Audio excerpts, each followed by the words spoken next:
কথায় আছে বাঙালির ১২ মাসে ১৩ পার্বণ, ঠিক সেই রকমই আগামীকাল হচ্ছে নীল চতুর্দশী।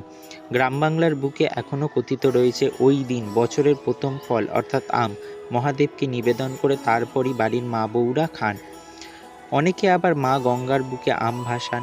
ওই দিনটি হচ্ছে বারুণী। বারুণীর দিন মা গঙ্গাকে আম নিবেদন করে তারপরই বাড়ির মা বউ সকলে মিলে আম খান, তার আগে আর আম খান না।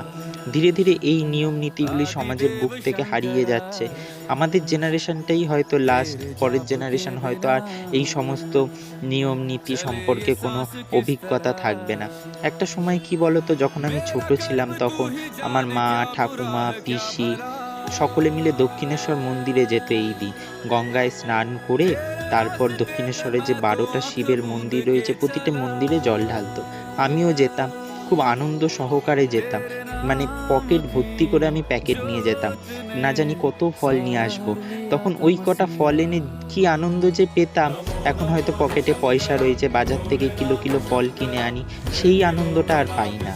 আর এদিকে দেখো, কুমারটুলির পাশ থেকেই যাচ্ছিলাম, হঠাৎ চোখ পড়লো আমার এই ছোট্ট ভাইটি কি সুন্দর মাতৃ প্রতিমার চক্ষুদান করছে। আগামীকাল যেহেতু নীল চতুর্দশী, সেই কারণেই যুগলের সাজ দর্শন করুন। ভাইটির সাথে কথা বললাম, ভাইটি বলছে, দাদা তোমার সাথে কি কথা বলবো আমি এখন, বলো তো, এখন কাজের এতটাই প্রেশার, কাল সকালের মধ্যে প্রতিমাগুলোকে পুরো ফিনিশ করে মণ্ডপে পাঠিয়ে দিতে হবে।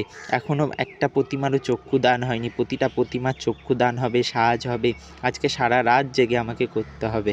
আমি আর ভাইটিকে বেশি ডিস্টার্ব করলাম না। আমি বললাম তুমি করো তোমার কাজ, আমি একটু ভিডিও করে নিই যাতে আমার ইউটিউব বন্ধুদের সাথে ভিডিওটা শেয়ার করতে পারি। আর ভাইটির হাতের কাজ দেখো, কি নিদারুণ, কি অপূর্ব হাতের কাজ, কি সুন্দর তুলির টানে মায়ের চক্ষুদান করছে।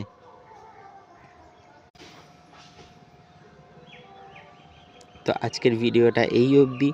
যদি ভালো লেগে থাকে প্লিজ একটা লাইক করো, আর যারা নতুন এখনও আমার চ্যানেলটি সাবস্ক্রাইব করোনি, একটা সাবস্ক্রাইব করে প্লিজ পাশে থেকো। তোমাদের জন্যই ভিডিও করি, তোমরা যত উৎসাহ দেবে ভিডিও আরও তত করার একটা উৎসাহ পাবো।